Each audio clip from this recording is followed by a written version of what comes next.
तो our channel vision academy. तो आज हम देखने वाले हैं ट्रांसवर्सल एंड पैरेलल लाइंस, हमारा सेकंड चैप्टर। ठीक है, एनएमएमएस का सेकंड चैप्टर। अभी हम देखेंगे पैरेलल लाइंस क्या होती है। तो पैरेलल लाइंस क्या होती है दोस्तों, सबसे पहले पैरेलल लाइन डॉट ड्रॉ कर देते हैं हम।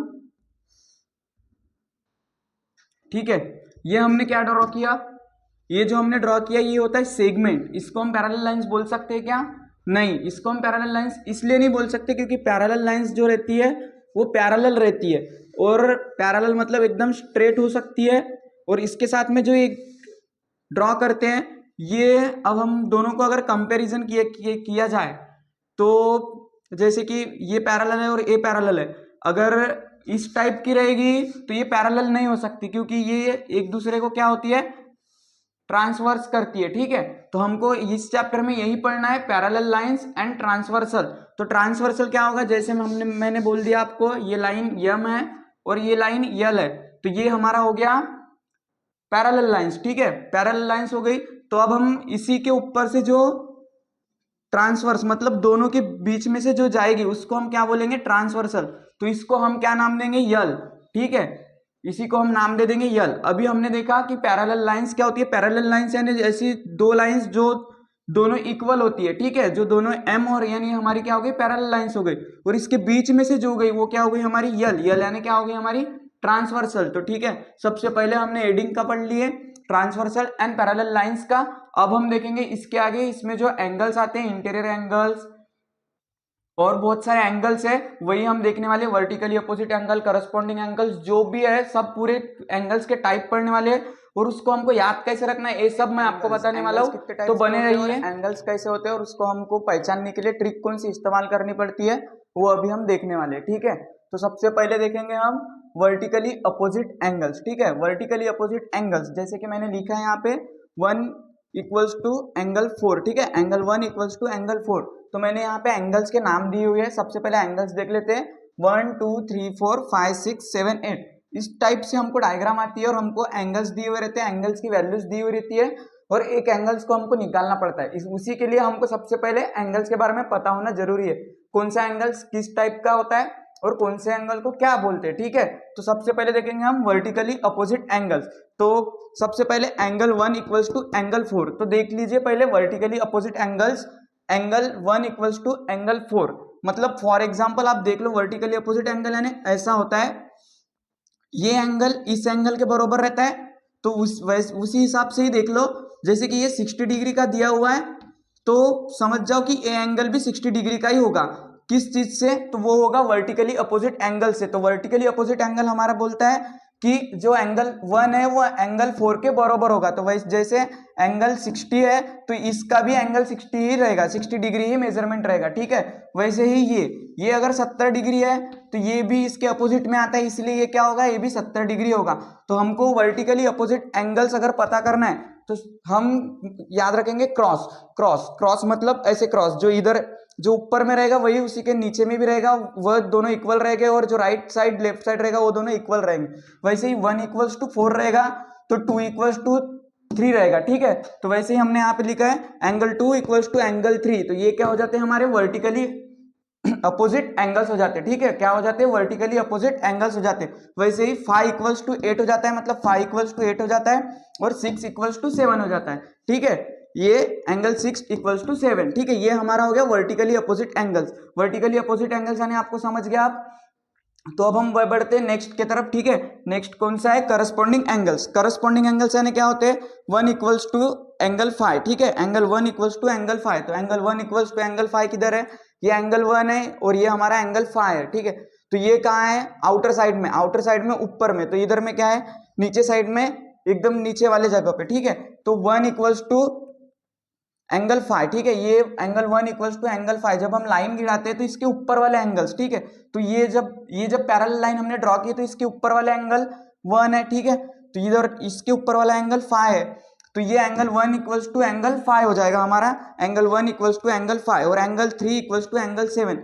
सेम, जब लाइन के नीचे में जो एंगल आते हैं, एंगल 3 है और ये एंगल 7 है, ये भी लाइन के नीचे है और ये भी लाइन के नीचे।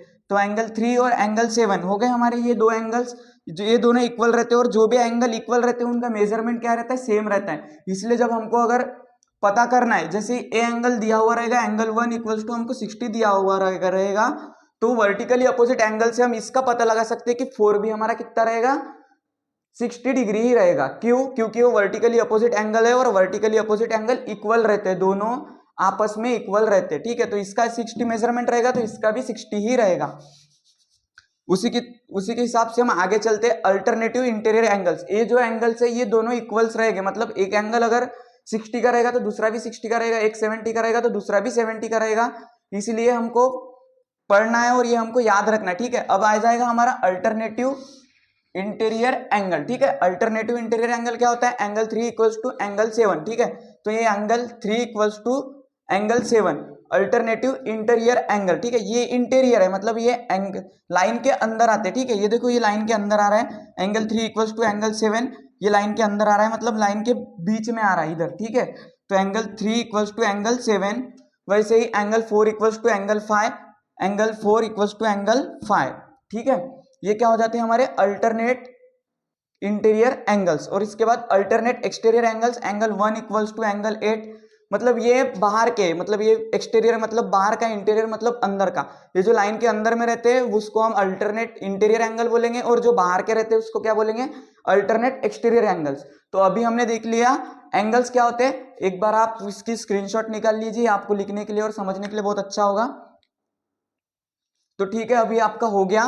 तो अब हम देखेंगे कौन से एंगल्स किसके मेजरमेंट में 180 डिग्री का एंगल बनाते हैं और कैसे उनका मेजरमेंट रहता है, कौन से दो एंगल्स को मिलकर 180 मेजरमेंट होता है, ये सब देखेंगे। और आप उसी के फॉर्मूले से उनको कैसे फाइंड करेंगे ये हम अभी देखने वाले, ठीक है। करस्पॉन्डिंग एंगल्स की ट्रिक्स ये बोलती है कि अगर कभी भी करस्पॉन्डिंग एंगल फाइंड करना है तो सबसे पहले हम एफ बना लेंगे, एफ, ठीक है। तो ये जो एंगल है, जैसे हमने उल्टा एफ बनाया, ये जो एंगल है इस एंगल के बराबर रहेगा, ये जो एंगल है इस एंगल के बराबर रहेगा। तो हमारा एफ का बनता है, यहाँ पे समझ जाओ हमारा एफ बन गया। तो एंगल 3 इक्वल्स टू क्या होगा हमारा? एंगल 7, ठीक है। तो एंगल 3 इक्वल्स टू क्या हो गया हमारा? एंगल 7। तो हमको इस ट्रिक से पता चलता है कि ये एक करस्पॉन्डिंग एंगल है। तो हम जब भी एफ बनाएंगे, या फिर उल्टा एफ बनाओ या फिर सीधा एफ बनाओ, ये जो एंगल है ये हमारे क्या होंगे? करस्पॉन्डिंग एंगल होंगे। तो वैसे ही यहाँ पे एफ बन रहा है, तो ये हमारा यहाँ पे एफ बन रहा है, तो एंगल 4 इक्वल्स टू क्या होगा हमारा? एंगल 8 होगा। एंगल 4 इक्वल्स टू क्या होगा हमारा? एंगल 8 होगा। तो वहीं पे यहाँ पे दिख रहा है हमको एंगल 4 इक्वल्स टू एंगल 8। तो हमको करस्पॉन्डिंग एंगल्स को पता करने की एक ट्रिक पता चल गई, एफ, उल्टा एफ या फिर सीधा एफ, ठीक है। वैसे ही हमारी और एक ट्रिक बोलती है अल्टरनेट इंटीरियर एंगल्स की। तो अल्टरनेट इंटीरियर एंगल्स अगर हमको पता करना है तो हमको सबसे पहले जेड उतारना पड़ता है। जैसे कि ये हो गया हमारा जेड, ये हो गया हमारा जेड। जो ये एंगल्स है, ये एंगल इस एंगल के बराबर होगा, वही हमारा क्या होगा? Alternate interior angle. तो अल्टरनेट इंटीरियर एंगल हमारा कौन सा है? 3 है और 6 है, ठीक है। तो ये देखो ये यहाँ पे जेड बन रहा है ऐसे, तो ये एंगल आ गया और ये एंगल आ गया, किस में आ गया? हमारा अल्टरनेट इंटीरियर एंगल में आ गया। तो ये जो एंगल है अल्टरनेट इंटीरियर एंगल से अगर हम जेड से देखते हैं तो ये एंगल इस एंगल के बराबर होगा। तो 3 जो है वो 6 के बराबर होगा। इससे हमको पता चलता है कि ये 3 जो है ये इसके बराबर होगा। अगर इसका मेजरमेंट 60 होगा या फिर 50 होगा तो इसका भी 60 या फिर 50 होगा, मतलब जितना इसका मेजरमेंट रहेगा उतना ही इसका भी रहेगा। वैसे ही उल्टा भी होता है हमारा, उल्टा जेड, जो इस एंगल का मेजरमेंट होगा वही इस एंगल का होगा, ठीक है। तो यहाँ पे हमारा उल्टा जेड अगर बनता है तो इस टाइप से उल्टा जेड बनता है। तो ये जो एंगल 4 है ये एंगल 5 के बराबर रहेगा, उसी के हिसाब से तो हमने लिख दिया है वहां पे एंगल 4 इक्वल्स टू एंगल 5 होगा। तो इससे हम पता कर सकते हैं कि अल्टरनेट इंटीरियर एंगल्स कौन से और कैसे कैसे। तो अभी हम देखेंगे दूसरे इसमें मेजरमेंट कितना होता है और बाकी सब कितना होता है। तो अभी हम आगे देखेंगे लीनियर पेयर्स ऑफ एंगल्स और देखेंगे ये इंटीरियर एंगल्स।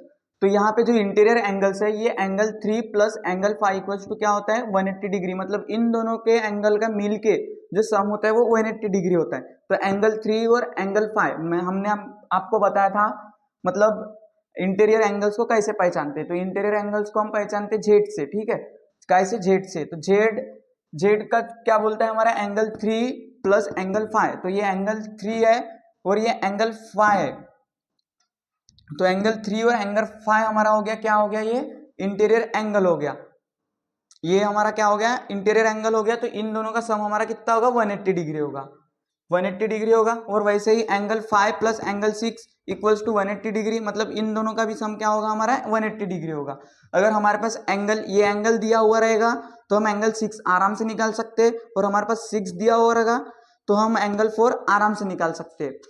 तो हमको एंगल्स ही फाइंड करना है इस चैप्टर में, कुछ भी नहीं फाइंड करना है, सिर्फ एंगल्स भी फाइंड करना है। अगर आपको एंगल्स की थ्योरी अगर बरोबर समझ में आ जाती है और एंगल्स कैसे देखते हैं और एंगल्स कैसे समझते हैं ये सब आपको पता चल गया तो एंगल्स का मेजरमेंट आप बरोबर निकाल लोगे। वैसे ही हमारी ये है लीनियर पेयर्स ऑफ एंगल्स, कौन से एंगल का सम 180 डिग्री होता है और कैसे होता है वो सब दिखाया है यहाँ पे। 1 + 3 angle 3 angle 1 plus angle 3 equals to क्या होगा हमारा 180 डिग्री होगा। तो ये एंगल 1 और एंगल 3 है, ये हमारा 180 डिग्री होगा। जैसे हम अपने यहाँ पे लाइन ड्रॉ करते हैं तो ये प्रोटेक्टर रहता है, हमारा जो प्रोटेक्टर रहता है वो पूरा होता है क्या होता है, ये हमारा ऐसे होता है 180 डिग्री का, समझ रहा है ये 180 डिग्री का होता है।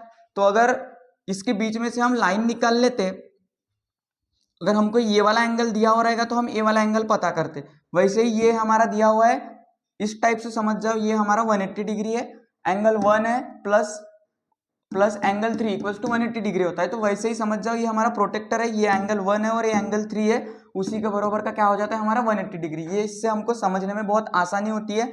वैसे ही angle 1 plus angle 2 equals to कितना होगा 180 degree, angle 2 plus angle 4 equals to कितना होगा 180 डिग्री। ये एंगल 2 और ये एंगल 4 है, ये हमारा 180 डिग्री है। और एंगल 3 प्लस एंगल 4, ये एंगल 3 प्लस एंगल 4 इधर आ जाता है हमारा 180 डिग्री है। और वैसे ही हमारा एंगल 5 प्लस एंगल 7, ये हमारा आ गया इधर एंगल 5 एंगल 7, ये 180 डिग्री होगा। लाइक प्रोटेक्टर, मैं आपको प्रोटेक्टर के हिसाब से समझा रहा हूँ, जैसे यहाँ पे प्रोटेक्टर मंडाते हैं तो ये हमारा क्या हो जाता है 180 डिग्री हो जाता है। वैसे ही हमको समझना है कि एंगल 5 और एंगल 7 का मेजरमेंट जब 180 डिग्री है और हमारे को एंगल 7 दिया हुआ है तो हमको एंगल 7 को 180 में से माइनस करना है, तो हमारा क्या हो जाएगा एंगल 5 मिल जाएगा, आसानी से मिल जाएगा, एकदम आसानी से मिल जाएगा, आपको अभी भी समझ गया होगा। वैसे ही angle 5 plus angle 6 equals to 180 degree होगा, angle 6 plus angle 8 equals to 180 degree होगा। वैसे ही angle 7 plus angle 8 equals to 180 degree होगा। ये सब आप स्क्रीनशॉट मार के लिख लीजिए और हम अभी सीधा मिलेंगे प्रॉब्लम सेट में, और आपको पूरे एक से एक प्रॉब्लम्स और न्यू सिलेबस से रिलेटेड प्रॉब्लम्स पूरे बताए जाएंगे। यहाँ पे बने रहिए हमारे साथ और देखिए नेक्स्ट वीडियो। Thank you.